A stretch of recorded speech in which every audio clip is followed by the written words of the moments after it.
Roker, primeiramente, prazer estar aqui com você nesse templo do jiu-jitsu. Roker, você praticamente nasceu num dojo, nasceu no tatame. Conta pra gente como é que era a criação do grande mestre Hélio Gracie. É uma curiosidade que todo mundo tem.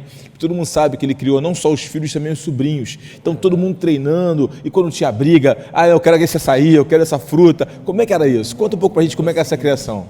Na minha família, a criação é o seguinte: a criança fica um pouquinho mais velha, o pai que leva para a academia fica o dia inteiro com a academia, dá uma aliviada na mãe. Isso funciona pra caramba. Funciona, né? Porque é um contato maior que a criança tem. E meu pai tinha um costume em relação à competição, quando a gente era criança, quem ganhava já ganhava uma medalha, quem perdia, ele sempre dava um prêmio para não ficar... Sempre incentivava, né? Sempre Independente do resultado. Não. Se perdesse, ganhava um incentivo diferente, sei lá. Sempre ganhava algum presente para não ficar triste, para não desmotivar. Eu acho que está certo. Não, lógico, sem dúvida nenhuma. Tem que incentivar. É uma época lúdica mais, né? É outro tipo de jiu-jitsu, né?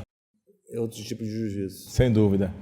Diz uma coisa, na época, antigamente, os conferes eram algo normal, né? Não tinham poucos campeonatos, não tinham muitas competições. Campeonato, às vezes, só tinha 2 campeonatos por ano. Pois é. Era sempre organizado pela Federação de Jiu-Jitsu, que é o meu pai, junto com o meu tio Carlos, ele fundaram a federação em 1967, mas teve poucos campeonatos. O primeiro campeonato oficial mesmo, eu acho que foi em 72. Mas conta pra gente, assim, pra galera nova, que não conhece a luta. Exatamente isso. Como tinha poucos campeonatos, o meu pai levava a gente para fazer os conferes. Treino, várias vezes. Já fui várias vezes, meus irmãos todos, na academia do Chico Mansur, fazer confere contra o pessoal da Kyoto. E já fizemos lá na Oriente também. Como é que era essa época, assim? Chegar na academia, todo mundo... Meu pai falava um dia antes, tem que ganhar. Amanhã... Não, meu pai falou, finaliza, procura finalizar, jogar bola. Meu pai sempre a orientação era jogar para finalizar. Falando disso, dessa época dos conferes, a gente achou um vídeo muito bacana. Você e seus irmãos nos Estados Unidos fazendo um confere numa academia. Como é que foi o bastidor disso? Como é que vocês chegaram nessa academia? Não, aquilo dali foi um convite que a gente recebeu, mas foi um convite fácil para a gente, porque eles convidaram a gente para treinar chão na academia deles de judô. Só que a gente é especialista em jiu-jitsu. O objetivo do meu irmão, que o meu pai naquele dia não estava. Tá? Meu pai estava no Brasil, mas estava o Rorion, o Helson, o Rickson, eu, o Royler Royce, o Renzo, o Hillion e o Carlinhos Machado. E se não me engano, o Joinha gravando.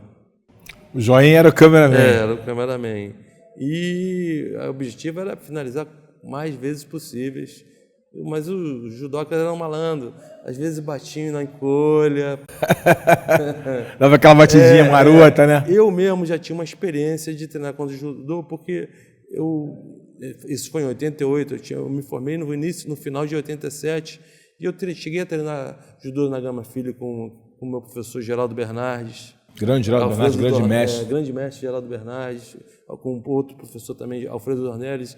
E eu treinava judô contra Lapinha, Lapão, grandes nomes da época. O Gaúcho, grandes lutadores da época. Então já sabia como os caras de judô jogavam, procediam, se comportavam. Exatamente. Falando em confere, falando nessa época, né, de afirmação do jiu-jitsu, foi uma época bem conturbada no Brasil, né, a luta livre, aquela rivalidade. E tem um fato ocorrido na história do esporte e que até hoje ecoa na imaginação das pessoas, que foi a invasão da luta livre aqui, a famosa invasão da luta livre no Padre Antônio Vieira, onde a gente está aqui, esse templo do jiu-jitsu. Você estava presente? Estava, foi no dia 31 de dezembro, dia 30 de dezembro de 1988, mas tem que voltar aos fatos, tá? Em julho, o Rickson, eu, Royler, Royce, todo mundo foi para a América para o seminário da Associação do Chuck Norris, dia 22 de julho, e o pessoal foi ficando mais um pouquinho. Depois teve esse treino na academia de judô, que meus irmãos e eu lutamos com lutadores de judô, E na cidade ficou um zum, zum, zum. O Rickson não está mais aqui, agora quem ganha na porrada é o Hugo Duarte, que o Hugo Duarte é o bom, o Rickson já não está mais aqui.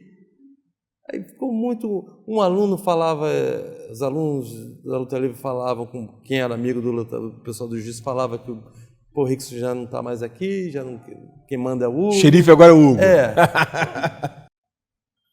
Era o que era da época, não tinha internet, então o que era zum, zum, zum na cidade era o bate-boca, era a fofoca mesmo. Onde se encontrava o pessoal do jiu-jitsu da luta livre? Geralmente na praia ou nas festas. É mais geralmente na praia do PP, que era a praia que era do momento.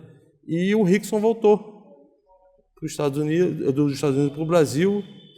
E, todo mundo falando, Rickson, o cara tá falando mal de você. Rickson, vamos encontrar esse cara, vamos dar um treino. Aí foi para a praia. E essa briga da praia foi tipo no dia 22 ou 23 de dezembro, antes do Natal.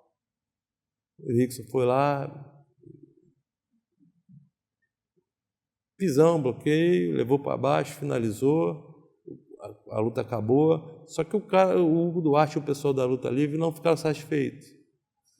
Nisso, meu pai, eu estou nos Estados Unidos, meu pai me liga, volta aí, vai ter confusão de novo, certamente a gente precisa de você, é mais uma força. Eu vou ter no dia 28, 29 já estava aqui, e a confusão foi no dia 30. Eram mais ou menos... Hoje, eu não sei como precisar, uns 70, 80 lutadores, tudo com venda no rosto. De venda? De venda. Surreal. Surreal, Nos dias de hoje. E aqui na academia, a gente, dia 30, entre o Natal e o Ano Novo, quase... Não vem ninguém. O famoso dia que eu chamo assim, é o dia que pode pintar algum astronauta aí, é o cara que nunca vem aí para treinar, quer querer fazer um confere. E os caras apareceram aí. O Rickson estava em casa, dormindo. O Rickson veio de sunga já. E teve a confusão. Foi lá, foi no primeiro piso do colégio, não foi nem no salão. E... a gente não gravou, teve alguns alunos, meus primos, alguns foram, não sei se o Carlinhos estava presente, o William estava eu, o Royler, poucos alunos, uns 10 alunos, os caras eram 70, a gente no máximo era 15, tá? Na hora da briga, o cordão de isolamento foi o seguinte, era um do jiu-jitsu, um da luta livre, um do jiu-jitsu da luta livre, todo mundo segurando, ninguém podia entrar no meio. O Rickson brigou com o Hugo Duarte, a luta foi até fácil, foi mais fácil que a da praia. A da praia o Rickson foi dar uma baiana, escorregou, caiu por baixo, mas depois raspou, foi para cima e liquidou. Aqui no colégio foi até mais fácil. O pessoal da luta livre gravou, eu vi gente gravando, tá? Foi até fácil demais a luta. E aí acabou, o Rickson meteu a porrada no Hugo fácil demais. O Rico começou a bater em pé e o cara pediu para parar, desistindo. Não foi nenhuma chave de braço, nenhum matalhão.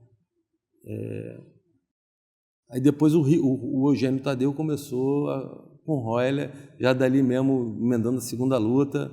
Só que essa segunda luta não acabou. Chegou a polícia, dando tiro para o alto, separou. Tá?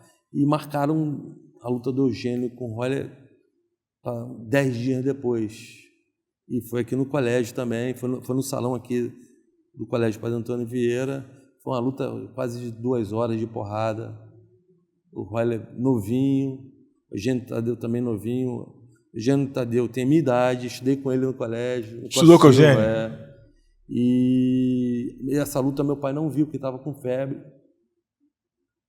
Mas foi uma porrada boa também, que os dois ali, no final, os dois decidiram que ia ser empate, foi empate. Foi uma luta, uma porrada... De homens. De homem, foi um vale-tudo real que inspirou muita gente. Com certeza. A entrar nas artes marciais, a saber briga, tanto para o lado do jiu-jitsu, como para o pessoal da luta livre, do Muay Thai. Porque o Eugênio Tadeu ele lutava as duas, ele fazia Muay Thai e luta livre. O Vale Tudo foi a ferramenta utilizada pelo jiu-jitsu brasileiro para poder mostrar sua eficiência. Qual foi o segredo do sucesso do jiu-jitsu? Primeiro, acreditar no que faz. Mas a gente tem que voltar mais. O jiu-jitsu nos primórdios aqui no Brasil, como é que a gente se treinava? Treinava sábado, sexta à noite, sábado à tarde. Meu pai chamava os estivadores do Cais do Porto para sair na porrada com o pessoal, com os professores e alunos. E assim que se treinava. E nos primórdios do Vale Tudo aqui no Brasil, foi como? Acreditar no que faz. Não tenho notícia de nenhuma arte marcial que você, por dinheiro, faz uma aposta. Teu aluno contra o meu aluno, quem ganhar leva o dinheiro. É acreditar no que faz. Muito bom. Isso aí é o marketing mais agressivo que pode existir, é isso. Sem dúvida nenhuma. Sem dúvida. Não sei se as outras artes marciais, do jeito que foi na geração moderna, de 100 anos para cá, teve alguma notícia disso. Roker, você esteve presente no histórico UFC 1, quando Royce assombrou o mundo mostrando a eficiência do jiu-jitsu. Conta pra gente aquilo que ninguém viu, e uma história de bastidor ali do treinamento do Royce, do momento que antecedeu as lutas. Conta pra gente. Naquele dia do UFC 1, todos os que estavam ali na equipe poderiam representar bem o jiu-jitsu do mesmo jeito que o Royce fez. O Royce ganhou aquele evento, foi realmente espetacular. Para a galera do jiu-jitsu já era que esperado, né? Porque a confiança, como você bem colocou, na arte sempre foi muito grande, mas assombrou o mundo. E como é que foi, de repente, o jiu-jitsu se tornou a luta mais procurada nos Estados Unidos, mais procurada no Brasil? Como é que vocês conviveram com isso? Foi a grande mudança das artes marciais, foi a invenção do UFC. Não tenha dúvidas, meu irmão Rorion foi ele que foi o inventor, até o 5º UFC ele era o presidente, e realmente foi uma explosão muito boa para o jiu-jitsu. O jiu-jitsu está todo mundo treinando. Quem é faixa preta recente se deve a isso, a explosão do jiu-jitsu. É um lutador magrinho, mais leve, menor, ganhando dos caras bem mais alto, bem mais pesado. Ali era um confronto de artes marciais. Hoje em dia é mais um confronto de preparação física. Todo mundo sabe chão, todo mundo sabe chutar, todo mundo sabe dar soco. Antigamente não, o tempo de luta era sem limite. Isso aí, para quem é lutador de jiu-jitsu, é fantástico.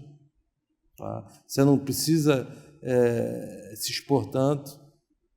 Já com tempo limite ali, como é atualmente, você tem que ganhar round a round o teu adversário, senão tu não ganha a luta. Perfeito.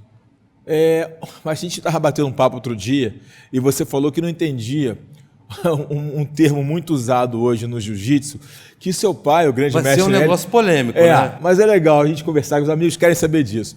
Aqui a galera do Dojo fica ligado por novidade. Então conta pra gente aqui que você não entendia muito bem o fato de todo mundo no jiu-jitsu falar os, e o grande mestre Hélio, o grande mestre Carlos nunca falaram isso. Isso foi depois que o meu pai faleceu, ficou um viral, um vírus. Foi um programa, acho que com o Mário Filho, que era o repórter, falou: mestre Hélio, fale os. Aí o meu pai falou os. Aí virou todo mundo como fosse a verdade verdadeira, mas meu pai na academia nunca falava nada em japonês. Os nomes dos golpes eram nomes de animais, era matalhão, mão de vaca, guarda-aranha, espalha-frango, mão de macaco, e assim vai. O nome das quedas ele dava nome abrasileirava o nome, não botava japonês. Meu pai não falava sotogari, eu gosto, falava queda de gancho, queda de quadril, e assim vai. Meu pai não falava japonês. Meu pai queria que a arte, o jiu-jitsu, fosse uma arte brasileira, tá? Com nome brasileiro, não falava nada de japonês. Eu me sinto meio incomodado quando todo mundo fala Ozu. Ozu, que eu saiba, é do judô, é do karatê, uma saudação. Mas do jiu-jitsu nunca foi, porque a minha família nunca falou. Perfeito, já está explicado para a galera aí que não sabe que o grande mestre Hélio e o grande mestre Carlos jamais fariam quando começasse uma aula ou reverenciasse outro professor faixa preta? Meu pai até falava o contrário. Meu pai falava que ele prefere um aperto de mão do que uma abaixada de cabeça. O aperto de mão você vê no olho do cara. E o abaixado de cabeça você só reverencia, mas você às vezes não cumprimenta. O nosso site do Dojo tem os conferes. Inclusive, alguns lutadores aqui da Academia Gracie já lutaram. O que você acha desse resgate feito pelo Zé Beleza, pelo site do Dojo, dos conferes? Pô, o confere para mim é fantástico, eu gosto, tá? Na minha época que eu competia, geralmente eu tinha um cara muito duro, que eu sempre lutava, praticamente todo o campeonato era confere contra ele, que é o Laerte Barcelos.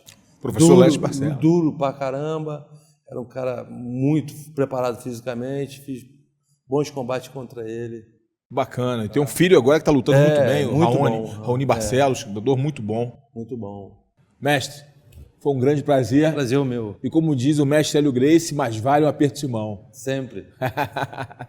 É isso aí, galera. Fiquem ligados na gente.